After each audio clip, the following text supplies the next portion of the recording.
Welcome to the Rocket Roof Show, where we equip fellow roofers to do more commercial business every first and third Thursday of the month. It's time to launch your business to the next level. This is Project Command. Stand by power transfer. 3, 2, 1, blast off!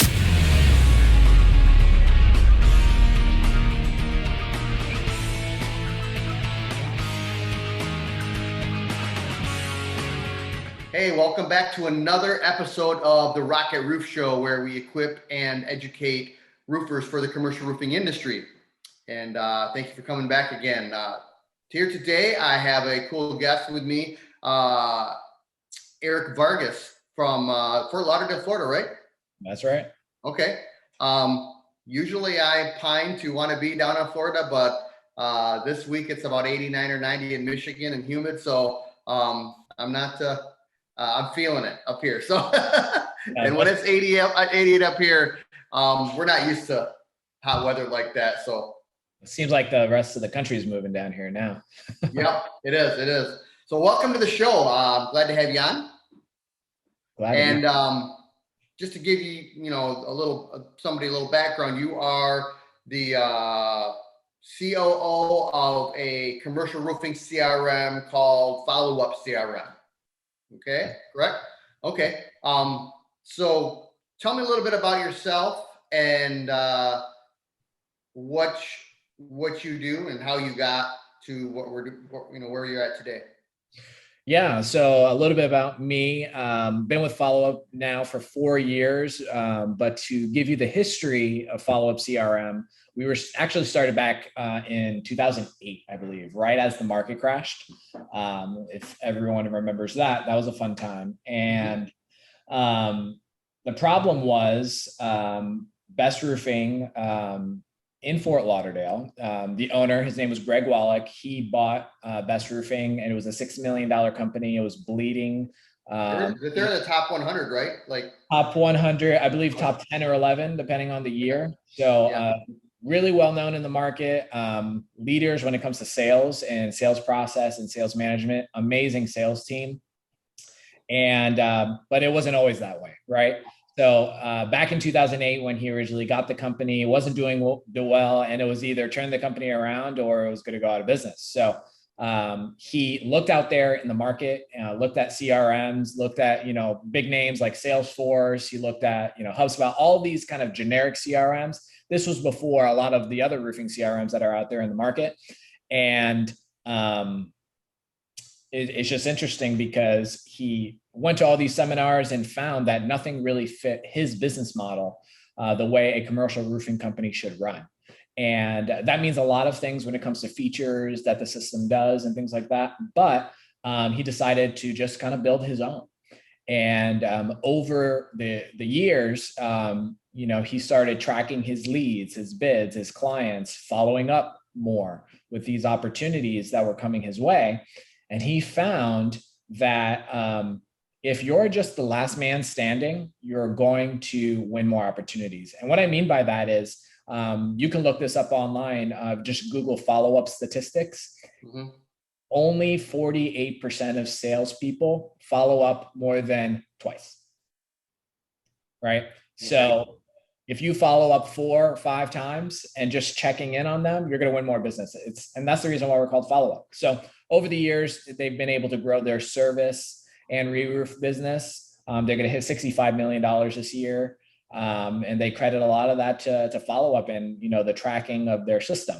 So as they start to grow, Greg, very well known in the industry for his red afro. And, he got some of his buddies online using the system as well. So we have a major commercial roofer in almost every market in the United States right now. So that's a little background about us and our story and how we kind of came to be. So it was more of a basic grassroots movement, not marketing to get everybody on board, but really using it for yourself and then your friends and born out of necessity. Yeah. We're not a software company of software people. Yeah. We were built by contractors for contractors and commercial ones specifically. Yep. Okay. Awesome. And this particular episode is really talking about CRMs and specifically for commercial roofing CRMs. But I want to touch a point or what you said early on is, the company was struggling and hurting, and they decided to develop this thing. And I think roofing companies sometimes forget you got to be innovative. You got to step out and maybe create something, invent something. I don't mean invent like an invention, but I mean like create something that's not there and adapt. And it sounds like he did a really good job of adapting in his space and leading the way, and not just getting on Google or Facebook and saying, how do I get more leads? Like, and so I like that. One thing that you mentioned there, it's really a mindset shift that happened. Everybody thinks, especially in the commercial space and in the roofing space in general, I need more leads. I need more leads, right? And you do. But I want to say I need the more quality leads, right? And not only do I need more leads, I need to follow up with the ones that I have, right? Let me tell you a story, actually. I had a roof leak 2 months ago. And I called, I just Googled roofing, it's residential, so it doesn't really apply 100%, but the principle still applies. I had a roof leak. And the funny thing about this leak is that it would happen only every other time that it rained, right? So it rained, it happened, and the next time it rained, it didn't happen. So I'm like, okay, I guess I don't need someone to come out and check it out.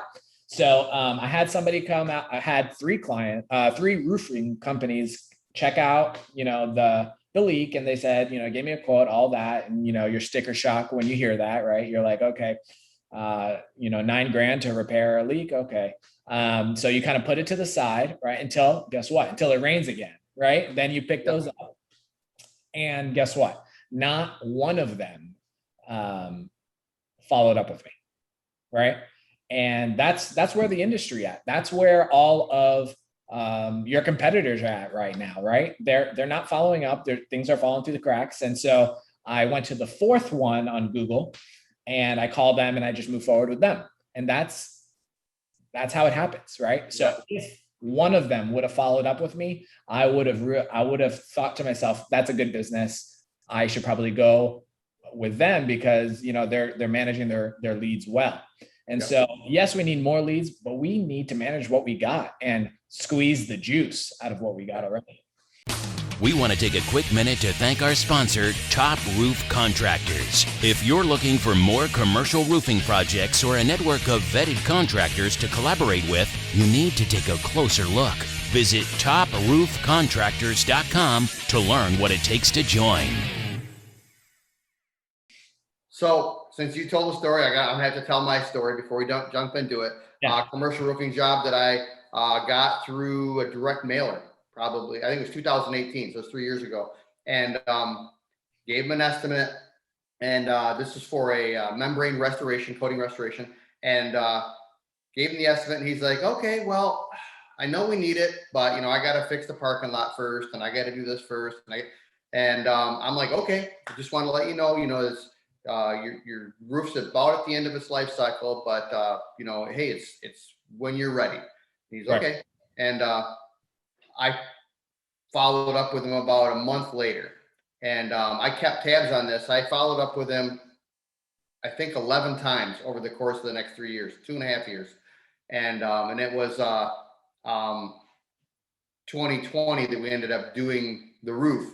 I think it was 2017 to 2020. So it was 2.5 years, but we counted 11 times that I called him. When I went to sign the contract with him, okay, this is a furniture store, right? And it's the owner of the furniture store. So, he's good at sales. He's been in business for 30 years. When I was a kid, I seen their commercials. And so it was kind of cool. Like, oh, I get to work for this place I've seen on commercials as a kid. Right. And when I went to sign the contract, he took me aside in the showroom and said, hey, Andy, I gotta commend you. He goes, I was just telling my sales team this morning, this guy has followed up with me for 2.5 years, never pressured me, always seemed helpful. And he goes, and it was my choice to kick the can down the road but now we're taking care of business. And he goes, I was just telling my guys, you guys need to follow up like this guy. Huge. Now I told him, I'm like, I'm not always like that. I'm like, maybe he was easy to call or whatever. I don't know. So there's some people I forget to call back, or you feel like you're bothering them, so you don't call them back. But for whatever reason, that gave me like a lot of encouragement that, dude, this really works. And if you feel like you're helping people instead of trying to sell them, it's a lot easier to call them. For sure. When you're just helping people. So That's that was awesome. my story. I just thought I'd share. So yeah, let's jump into the CRM thing. First of all, I'm going to start off at a really basic level, because I'm sure there's a lot of roofers that they still don't know what a CRM is, even in 2021. They're like, what does that stand for? So let's start out with the very basic. What does CRM stand for, and what does it do? So CRM stands for Customer Relationship Management. And basically what a CRM does, it tracks your leads that come into the business. It tracks your pipeline, or the open opportunities that you've given quotes to out there, right? That's your pipeline. And then it tracks your contracts and your clients, right? So what deals did I close? And then you have your list of clients and you're servicing them. So essentially that's what CRM does. Now, if you were to Google CRM out there in the industry, there's thousands of them, right? Yeah. And I talked to a lot of, especially commercial roofers. They're like, yeah, I Googled the CRM. I didn't even know where to start, right? And that's because every business has different needs. Now, the reason why we are a commercial roofing CRM comes down to basically a few features. The way I like to say it is that 80% of CRMs, they all do the same thing, right? But that 20% is all about features built for me specifically, and the company's know-how on how to implement it within my business, right? Because it's, every business is a little different. So when we do commercial roofing, and let's say you're bidding out to multiple general contractors, in most CRMs, you have to duplicate those opportunities and attach it to each account. But that's not how commercial roofing goes when you're bidding out a job. You have the project, and then you're bidding it out to those 3 different GCs. You can attach the client, 3 different clients, to the one project. And that's the actual representation of the bidding process, and gives you the right reporting and analytics that you need. And I have clients tell me all the time, I finally know who's giving me good work, right? So let's say, the first GC that you bid to, let's say you bid to them 20 times and they don't give you any work. We can give you a closing ratio according to that company. Or another GC that you bid to, maybe you win 50% of the work that you bid to them. Maybe you want to take them out to a steak dinner, right? So building relationships, going deeper with the people that you're working with, even, property management companies, if you're doing more direct or in service, you want to be able to manage those relationships. And that's basically what we do for commercial roofers. So let's talk about like tracking proposals. That's probably the very basic thing when you're talking about the CRM. The first thing you're going to utilize it for, Right. and that is, I'm putting an estimate out to this building owner, and maybe he wanted 3 options, or maybe I'm going to give him a good, better, best scenario, and then all of a sudden they start asking questions, right? Well, what's the difference between option 1 and 2? So walk me through tracking proposals and why that's important to have a CRM to do that. Yeah, I have another great story for you. Okay. Greg Wallach told me. So, in the South Florida area, he told me about this building in Miami, the Trump Doral building. And it was a $3 million job. Big job, as you guys. This is too funny because I won a golf trip to the Trump Doral that I'm supposed to be going on this fall. Yeah. So he bid that job, and guess what? He bid the highest number. They went out to bid, and they got 5-6 contractors to bid the job, and he was the highest one. And they just sat on those proposals for 3 years. Wow. And the account manager working that opportunity, guess what he would do? He would follow up once a quarter. Hey, how's it going? Any decision, kind of like your story that you were saying. And then they finally win the job, of course. And then Greg asked the building property manager, he's like, hey, why'd you guys choose me? We were the highest one. And he said, after the first year, you were the only one following up, the only one. And it's simple as that, right? So if you're following up, you're going to get more high margin jobs because of that. And I wish that was a one-off story. I don't wish that was a one-off story, but that happens every time. So I guess my question would be, how does the guy decide, I'm going to follow up once a week, I'm going to follow up once a month, I'm going to follow up once a quarter?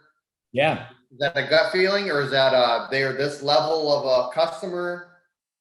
Here's a trick that I learned along the way. Ask them, Okay. Hey, customer, when would be a good time for me to follow up with you? Right? Nobody does that. And as soon as you do that, then you have just given yourself permission to follow up with them, right? Instead of feeling like you're pestering them. Like, I know sometimes, I don't want to reach out. I called them last week and they said no. I end every single one of my calls and I instruct our clients to do the same. Hey, when would you like? Oh, okay. In a quarter. Great, we'll do. And then in the system, you can set that date, forget it. And then on that day, when it's time, it triggers a notification so that you can follow up. It's that simple. And then that way, that is I don't even want to call it a happy medium, but it gives the client, it gives you an opportunity to build respect with the client. Now, just to kind of help some newer guys here, if you are going to say follow up once a month or once a quarter, that doesn't mean that if there's been developments in the estimate, maybe a price reduction or a deadline or a price increase, and you want to give them some additional development information, I would encourage them to call earlier than their set deadline. Oh yeah, for sure. So, yeah, I would definitely say that. And that's a great excuse to reach out, right? And I do that all the time. So I have clients that say, reach out to me next month. And then I say, okay, I can definitely schedule that. If anything changes, I'll be sure to follow up with you beforehand. Yep. And that's it. Sure. So tracking context. So all these are a little bit different. I know they're going to sound redundant, but they're actually a completely different part of the CRM. What does tracking contacts consist of? Yeah, so a couple of things. How I've seen our clients utilize it. Let's say, maybe you're at a trade show, property management building, trade show. Maybe you have a booth. Some clients do that. Or maybe you just met someone on the street or at ABC networking meeting. You can just open the system on your phone and enter their contact in. The nice thing about us being commercial specific is that there's a couple of different levels, right? Parent, child, you have the company, you might have a child company, and then you have the contact at your company, right? Now, a client was telling me that they work with the largest property management company in their city, and they have hundreds of property managers, but they treat each contact at the property management company as its own company, basically. Because maybe I, work really well with Bill, but Joe doesn't give me any work, right? So then I can use that as opportunities. And we also give you analytics on that. So maybe with Bill, I have a good relationship and I win 75% of the work that he gives me, but Joe, I don't give any. So then I can say, hey, what's going on here? Take him out to lunch and manage that relationship that way. And you can put in notes, Jim likes University of Miami or whatever it is, went on vacation. Maybe I need to set a follow-up for him in 3 weeks and say, hey, send me some pictures from Hawaii, things like that to really build relationships. Yeah. And it's good to also update your points of contact. It's a little different than what you're talking about there, but a couple of days ago, I was actually riding with one of the guys that I was training, and I said, hey, we're in the area. Let's go look at this foam roof that I did a few years ago. I want to just check on it, see how things are going. I'll call Mike, the guy that I know there, and see if we can stop over. So I called Mike. He goes, oh, I'm sorry, I'm out for a few days from a family emergency. I won't be there, but yeah, you're more than happy to stop in and look at it. I said, okay, cool. And then he said, we might be looking at doing another roof, with that system. Can we do that on that roof? And I said, yeah, we can look at that. Well, then we got disconnected. I'm like, okay, whatever. I'll see Mike when I get there. And I get to the company, and I look in his office, and Mike, his desk is gone. And I'm like, that's weird. Okay. So then I go in the next room, and it's all the guys are on lunch break. And I said, hey, do you know where Mike's at? And they're like, Mike who? And I'm like, Mike so-and-so. And they're like, he hasn't worked here in 6 months. I'm like, what are you talking about? I just talked to him. And they're like, I don't know what he told you, but maybe he lied to you or whatever. I don't know what. It was really fishy. But yeah. I'm like, okay, so I just need the point of contact when I talk to you guys and I'm giving you stuff, information. Because I've had that where I've emailed it to somebody, information or an estimate, or followed up to the wrong person for 9 months, not knowing that they were fired or that they'd quit.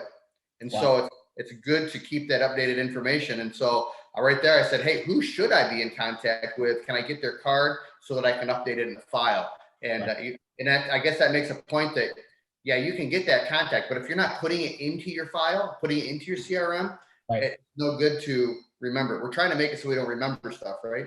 Exactly. And you bring up a good point there. I hear all the time. And one thing that's really helpful with CRMs, and let's say, Joe is at this property management company and he leaves, you can transfer him to that new property management company, right? Within the system. So you still have that same relationship that you had with that person, but maybe, things happen and you move companies, right? But you're still in the same line of business. And now you can pick up a whole new set of opportunities from him jumping to a new company. Right. Okay, cool. So, I think we talked a little bit about triggering follow-up reminders, but is there any additional information on there? Like, I know we always want to be reminded about stuff. Like, I know when I set an appointment, sometimes I put like 4 reminders, half hour, 2 hours, 4 hours, 1 day. But, we can reminder ourselves to death with notifications. I get that. So give me some tips on like triggering reminders. What types of things should be reminded of and how often? Yeah, I'm going to say that you want to remind yourself of the most important things, right? Like meetings, when to send the proposal, bid dates, and when you want to follow up. You definitely don't want to over clutter yourself or the client. And a lot of our clients, once they start to get their feet underneath themselves a little bit, they might hire like an administrative person to take care of follow-ups, just those kind of everyday, checking in kind of emails. That's great too. So a lot of people might do that to leverage their time in a better way. Because guess what? If you're in the office doing follow-ups in the meeting, like via email, you're not out there having meetings. So a lot of people, when they're ready to hire like an inside the office assistant, they'll have them do that kind of work. And the nice thing about that is, we can connect to your email, whether it's Outlook or Gmail. So it automatically tracks your communication back and forth between you and the client so that you can see, oh, my assistant, emailed them yesterday. I don't have to check it. Yeah. Very cool. So let's talk about mobile versions because, a lot of the work that we do is on the computer, but it's just important when I'm in the field that I'm taking pictures and taking notes and maybe confirming information with the customer that it's correct.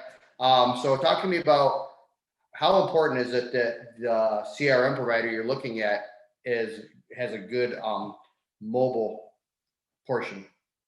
Yeah, try it out. Have them demo it for you.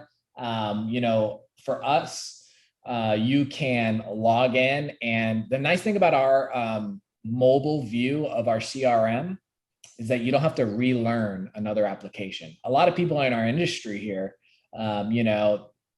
old dogs, new tricks, right? learning something new can be difficult. And with most CRMs out there, you have what you have on your computer, but then you have something totally different on your phone. Thankfully for ours, it's actually the exact same. And so you don't have to learn two new systems. It's all one, and it even looks and feels the same, which is the nice part. Okay. And that brings up a good point. So as you're talking about that, I'm thinking we have a CRM we've been using for a couple of years. It's a really well-known CRM. I'm not going to say the name, but before that, we used another CRM for about a year, another big name. But the difference of the two was one was very customizable, and they brag on their system being customizable. You can interchange parts, you can add on, you can do all kinds of stuff. But for a person like me, that drove me crazy, because I'm like, I just want a structure. Like, I want a vehicle I can just get in and put it in drive and go. And when it's customizable, but where I'm going with that is, like, it depends on your personality. Are you the type of person that loves to some people love that customization, and but like I said, it's like a car. Depending on what kind of car you want to drive. Are you going to go 4x4? Are you going to go really fast? Are you going to park in small spots? What car is comfortable for you? CRMs are the same way. There's a lot of different ones, and I, like you said, do a demo. Yeah. I find out sometimes people don't even have a good demo to show you, and if you're not comfortable with them doing a demo, I kind of question how well can they run their CRM, right? 100%. You know what I would say about that? Over the years, I've done thousands of demos, right? And if I were to add a guesstimate, I want to say 75% of the people that I speak to are exactly like you and what you said. I want to get from A to B, and I don't want to invent anything new. I don't want to get too complicated. I know what I want, and it's simple. The other 25% smaller, they want all the bells and whistles. They want to change it. They want to tweak this. They want to tweak that. Thankfully, FollowUP can do both, right? So out of the box, you actually get set up with Best Roofing's process that we have made standard within the system. So you can set it up, and I want to say 90% of our clients say, we don't even know where to start. And I say, great, we do, right? It's already set up for you. Now, as you get comfortable, this is what we notice. They're like, okay, this is great, but it would be great if, we can tweak this to our company, right? Or we do things a little bit different at this step. Let's change it here, right? So they want to customize it, but a little bit, right? And that's what FollowUP can do for you. And, we're taking one of the best commercial roofing companies in the country and, giving you a peek into their world, through the system. Yep. Okay. Awesome. I want to take a moment right now to do a shout out to one of our sponsors. Takes a lot of people's and hands on board to run this show. I know I'm the face of it on here, but I really have the easy job. We have editors and producers and everything that help us to make this happen. In fact, we even have Diana that helps schedule stuff like this with Eric. So just want to do a shout out to Top Roof Contractor Leads. They are a lead agency that was kind of born out of necessity, and they have commercial roofing leads. And so if you want to check them out, toproofcontractor.com, I believe is what it is. And the quality of those leads are very, very good. So check them out. They're a great sponsor of ours. So moving forward, let's talk about multiple buildings. Sometimes you have, like with a homeowner, it's very rarely you're doing a second house, and if you do, it's it's completely unrelated. But sometimes on a commercial building, they have 6 or 10 buildings on their premises, or maybe they have one building with 12 sections. We did one a couple years ago. We had 12 sections on the building, and with commercial buildings, many times they're done at different dates. This is not ready yet, but we want to do this section. So talk to me about how do you navigate that on a commercial CRM so that you can keep everything in order. Yeah, this is one challenge that we actually tackle really well.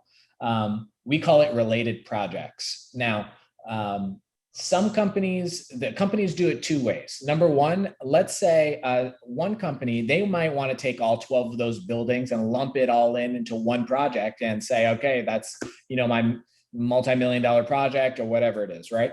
And they want to track that one opportunity. Other people, they want to break it up, right, into those 12. Maybe they want to do 3 a year over 4 years or something like that, right? And they want to track those. So what we do within the system is that you create your master project file, and then if you choose to break that up into subsequent opportunities over the next year, you can create related opportunities. So then you can say, let's say you break that project up into 12 buildings and 12 opportunities, and you want to track each one. You can say, okay, we won, 10 out of 12 for whatever reason, right? Some people track things that way. And that applies again to property management companies as well, right? 10 out of 12 buildings that we got to service. So that's how we would handle those internally. Sometimes if you have a great relationship and, if they're doing it that way, I would say, they're testing you out, right? But usually if you do good work for somebody, they're going to stick with you because they don't want the headache of trying to find someone else and taking that risk. Okay. Let's talk about repairs and service. It's not quite a full job.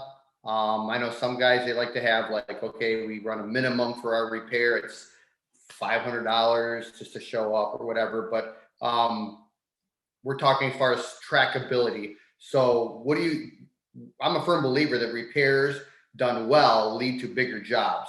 And so that goes back to trackability. So let's talk to me about service and repairs.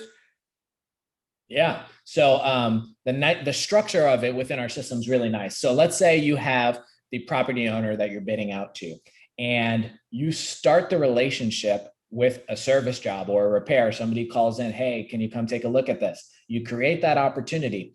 And the way I like to say it is this: if you service a client well over 2 or 3 years, and you're doing multiple service opportunities, you're building trust for that big re-roof job that's coming your way, right?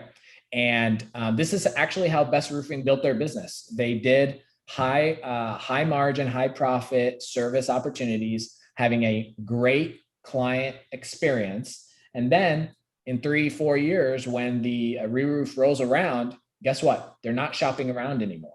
They have their guy. They have their go-to person, right? And then what does that allow you to do? That allows you to have, 5-10% more higher margin, because at the end of the day, what's the difference between a $480,000 job and a $500,000 job to an owner? Nothing. But to you, that's a big deal.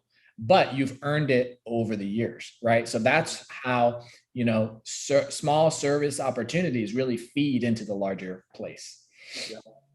Okay, so we're wrapping up here closer to the end, but let's talk about what is the current state of the CRM software industry. Things are evolving. It seems like on a monthly basis, people coming out with new stuff all the time. What do you see as the current state, and maybe some cool things coming on the pipeline?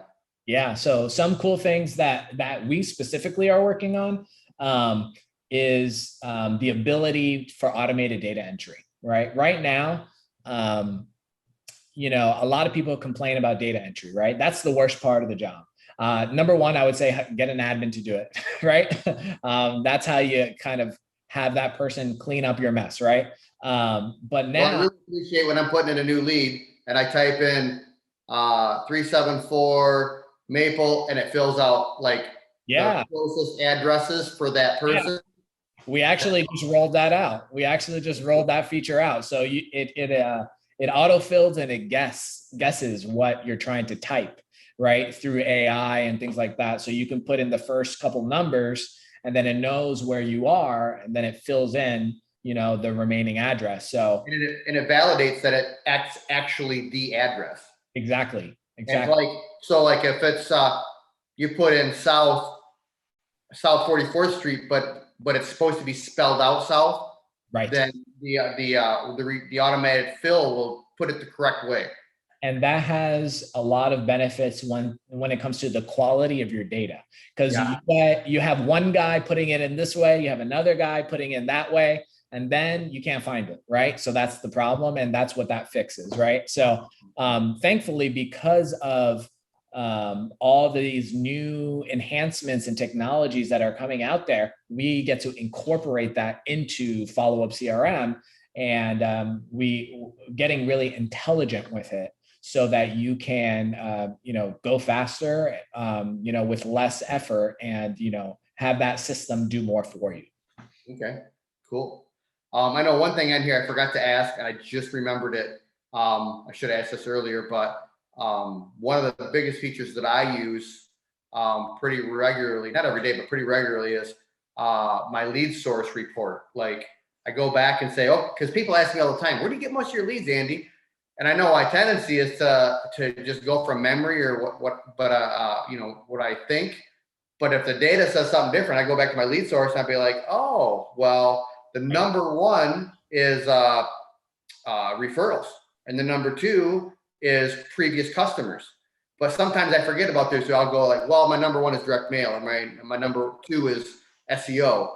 But if you look, because our receptionist takes down a sheet when she answers the phone, and that's the second question she asks: how did you hear about us? And there's 12 slots. And so talk to me about what you guys do to make sure that, because that's a very important thing. I think a lot of roofers forget that. How do I get my leads? I think this is one of the most important things. So within the system, I'll just tell you how it kind of works. Somebody calls into the company. Most people just write it down on a piece of paper or put in an Excel spreadsheet, right? No more. Within FollowUP, you open up a new file and you capture that information right there, so it's not falling through the cracks, right? And then we have a drop down with all your lead sources and where it comes from. So when she's asking, hey, how did you hear about us? Sign from a truck. Maybe you saw us driving by. Maybe you saw a lawn, something in front of somebody's lawn. Maybe it was a referral, a current client, whatever it is, we can track it because they're all customizable, trade shows, whatever it is. And then you capture that information, you start to see the trends. And that's where the value comes into place, right? Because I have clients tell me all the time, we tried Google AdWords, and we dropped, 5 to 10 grand in a month to see what it would do. And that was before FollowUP, and we wasted, $100,000 trying to get leads this way. And then we started tracking and we said, hey, we're not getting anything from this. So we killed it and then put that money towards something that actually benefited them, right? Like a trade show or making your trucks really nice and standing out, right? Yep. Double down on what's working. So another thing to add on to that too is you said customizable. When we're doing our direct mailers, some people would just put that as one slot, but because we send out 2 campaigns every year, spring and fall, right. we put a code on each one, and we'll say, how'd you hear about us? Direct mailer. Do you have a code on there? Can you tell us where it was? And that'll tell us maybe they've been hanging on to that direct mailer since last summer. Right. Or you'll find out that they sold the building and the previous building owner gave it to them and they hung on to it. Or you might find out it was from last week. And then you can narrow down exactly which campaign did better, what time of the year does better. You spent X amount of dollars in the campaign. What's your ROI on that particular campaign? And here's one thing that I've learned over the years. Every single one of our clients that I ask this question, they always say the same thing. My number one lead source is referrals and current clients. And so I'm like, double down, right? Double down there, make it. Why are they coming back to you, right? Because they're having a good experience. Make sure that experience is good, and definitely invest in those areas. I think though, that changes over time, right? Because 5 years ago, when I was really getting started in commercial, taking it serious, my top two were direct mail and SEO because nobody knew me. So that's how they came into me, was my direct marketing to them. But then after I created a portfolio of people, that it changed. Exactly. So I would call that acquisition versus retention, right? So definitely, to get new business, that's how you do it. And then you can track the ROI of those. And then on the retention side, you want to market to those people too, right? So in closing, I would like to ask you, if somebody's out searching for a CRM that maybe fits them, what's a red flag that they should look for to say, hey, this wouldn't be a good fit for my company? Because I think everybody has to assess who they are and make sure that the CRM is going to fit them like a glove. Right. So a lot of people don't ask that question, which is really frustrating, actually, because here's what people don't do. They don't say, what problem am I trying to solve? They just go out there in the market and they just try to find software, right? That's not what we're trying to do. If you feel like following up with your clients is the problem you're trying to solve, make sure that feature is what you need, right? If it's a advanced reporting engine, then make sure that CRM has that advanced reporting engine. If it's the customization of that, then, FollowUP might not be a good fit for you, right? Because we're out of the box and you can get set up in 3 days and get going, right? But if you're looking for something that, a multi-billion-dollar company uses, maybe Salesforce is a better fit for you. And that's okay. I don't believe so if you're in the commercial roofing space, right? But you need to really identify, what am I trying to solve? And then make sure the features actually solve that problem, rather than, oh, that looks good to me, right? So, and also I would also ask whoever you're interviewing and whoever you're demoing, do you have clients in my industry and at my size? That's really important. Yep. So in closing, you mind if giving some contact information for you? Somebody want to reach out to you, ask questions, or see what you're all about. How do people get a hold of you? Yeah, very easily. You can go to followupcrm.com. We have tons of articles, resources, videos, demos, whatever you need. Our phone number's right there, so you can give us a call at any time. You can reach me personally at evargas@followupcrm.com.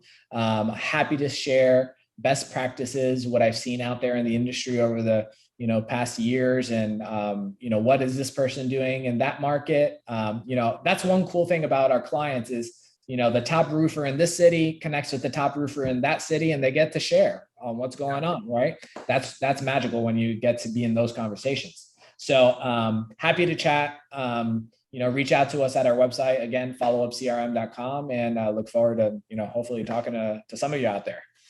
Well, I appreciate having you on today. Thank you for taking the time out of your schedule. I know you're awful busy. In fact, you're trying to get off another meeting just before here. So thank you for coming on, and